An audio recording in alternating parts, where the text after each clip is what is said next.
Are you thinking multiple championships right now? Is this the beginning of a dynasty? The truckwreck.com fan text is open at 877-881-1053. It's always good to get one. You know, it changes who you are if you get two, and obviously Corey Seager is already being looked at differently through the eyes of history. Can the Rangers organization accomplish what Seager has done? It is the GBag Nation here on your home of the World Series champions. Zach Martin is standing by. We're going to be talking Cowboys and Eagles with the Cowboys future Hall of Fame right guard here in just a second. I want to say congrats to Dave Swavey, a longtime listener and Guns and Hoses of North Texas guy, a longtime Tolo. Just posted on Facebook his last chemo treatment is today and says life's good. He's sitting there with his Rangers World Series hat on and his earbuds on, listening as always. So awesome, salute Dave. to you. Keep battling, Dave. You're the man. We appreciate you, man. Okay, a couple of things. Number one, it has to start with a commitment from ownership and from management, and it seems like we're getting both those things, right? Yeah. I would think so. Yeah. I mean, how see why I wouldn't want to be the general manager for a team that's not going all in. I mean, we talk to him every week. I don't get the vibe that he's like, okay, everything's done here. Our work is done. Yeah. Let's just kind of half rear end the rest of the way here, and if we stumble into something, no way. This was a long-term plan. This wasn't, hey, let's gather all the Marvel cast of characters back together for one last run. This was supposed to be the beginning of something very, very special. So I think Ray Davis and CY, Bochy, they're all locked in on what the plan is here. As fans, we need to be locked in too. Keep showing up at the ballpark. And they have been, man. And to your point earlier, the Rangers showed up in tough times. Their fans did. Absolutely. But I think even more now. I think that you'll get 81 sellouts next year at Globe Life Field. The thing is, though, you have a competent general manager. You have a manager that players would like to play for and believe in. You have a core roster. It's kind of a destination place, but you have to make sure that you're with all those things being said, if it's all equal, money is always going to trump anything else that players look at. Yeah. In my opinion, I mean. Reggie White, we got him to come to Green Bay. Why? Because of money.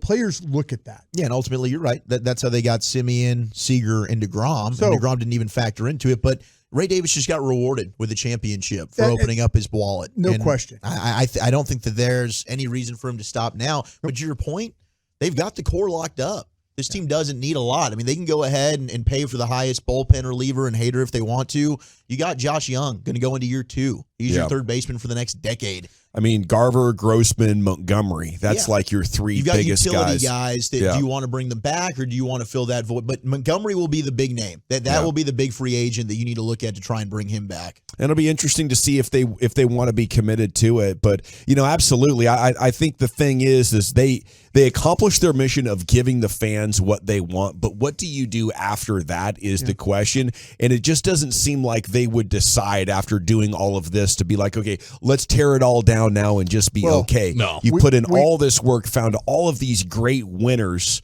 You got to try to. Only Mark Cuban would break up a championship at this point. Yeah, they're not going to. You never go full Cuban. Yeah, that's the example that if you want to show what not to do. Yeah, that's the great example of how to not handle a success of your team. Yeah. And look, there was a lot of veterans on 1-year deals. Simeon's locked up, Seager's locked up, Evan Carter's under contract and control, Wyatt Langford coming up the pipe. We mentioned Adolis. You've got him under control. Maybe they give him an extension or use him as a trade piece. But the majority of your roster that contributed to this thing are going to be here for the foreseeable future. And I think even though it was a pretty dang flawed roster, they were every bit as good as every team they faced, and they're going to be better. I mean, there was a luck factor, I think, involved that makes me feel like, okay, maybe you're not going to win it every year if you're in this exact situation, but they're going to be so much better. And I never felt like they were outmatched, even though we knew they don't have a 4th and 5th starter. They don't have a 4th and 5th reliever. And I think that just speaks volumes, the fact that they were able to get this done. It's kind of like the Chiefs getting it done last year with no wide receivers. What happens when you do fully build out this roster like we believe the Rangers are going to be able to do coming up starting at the winter meetings? Yeah, I mean, to win as many games as they did in the regular season, and of course the run they just went on in the postseason, but with all the amount of blown saves that they had. Like, imagine how many wins you have if you just have a regular season average bullpen as opposed to a historically, low one when it comes to the blown saves. And the injuries. And all the injuries. I mean, my for gosh, sure. they were not lucky with health. Post All-Star break, all of their All-Stars pretty much got hurt and were on the IL. No doubt, dude. Like the amount of obstacles that this team had to overcome throughout the course of the season and all the way to the end. When Adolis Garcia, hey man, you're 2 wins away from being a world champion, and your MVP is going to have to sit down. Just that kind of stuff that they overcome. But last night, Dawson, in the middle of the night when we were still doing our post-game Ranger celebration, you said something to the effect of like the team and the front office, their willingness to spend plus competence. Yeah. They're not just throwing New York Mets money at the wall and hoping crap sticks. Yeah. No, they're guys they brought in were good players. Exactly. Like you know how to identify the right guys, and you're always going to have things slip through the cracks on you. Guys going to get hurt, maybe not quite live up, but for the most part, you put money in places, and it paid off for you in a huge way. It's like the Yankees when they had Joe Torre and Brian Cashman in the front office, and ownership always willing to spend money there. Right down the seaboard is Baltimore through the 90s, spending huge, not winning. Across two boroughs over, the New York Mets constantly spending big, not winning. The Dodgers, for the majority of the 90s and 2000s, would get close, spending huge, not winning like they were able to in the 80s, and that's because money's not enough. What you need is a figure like an Andy Reid or like Ron Wolf that Brian worked for in Green Bay, who can explain to the owner why we need all of these pieces, but at the same time be out-thinking his peers. It's one thing to sell the owner on a vision. You also have to be able to take those resources and do more than like a half dozen other guys around your sport. Have the ear of the owner. Their owner is willing to go all in too. He's tired of losing too. It's time. But can you find the players? Do you have the staff? Do you have the talent of knowing which of these guys are winners? And that was a big theme last night in the clubhouse. The guys saying like, "Hey, we just got a bunch of winners in here." I think it was Nathaniel Lowe who said it best. And that's CY's experience through Kansas City. That's CY's experience as a player. And nothing against JD, but that's the difference. CY knows I need Bochy as a player. As a smart problem solver and a guy that is elite, breaking down processes of what spells success. He draws back as his experience as a player and says, Bruce Bochy is the guy to take us over the top.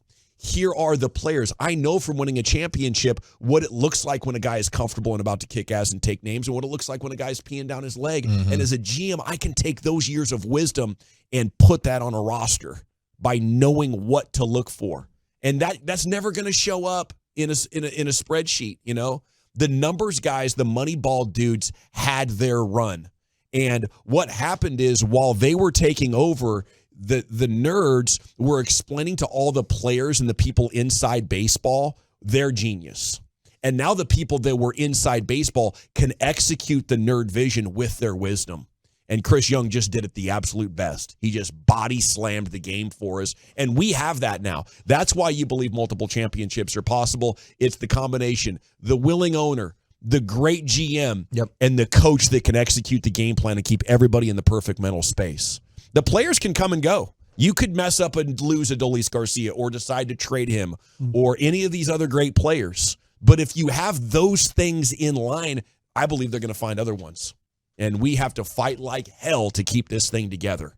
Maybe we got 5 years. How long can Bochy go? I don't know. It seems like there's some owners out there that go into their 70s and they're just like so ecstatic and rejuvenated by winning. Like Pete Carroll's older than crap. He seems pretty young. Yeah.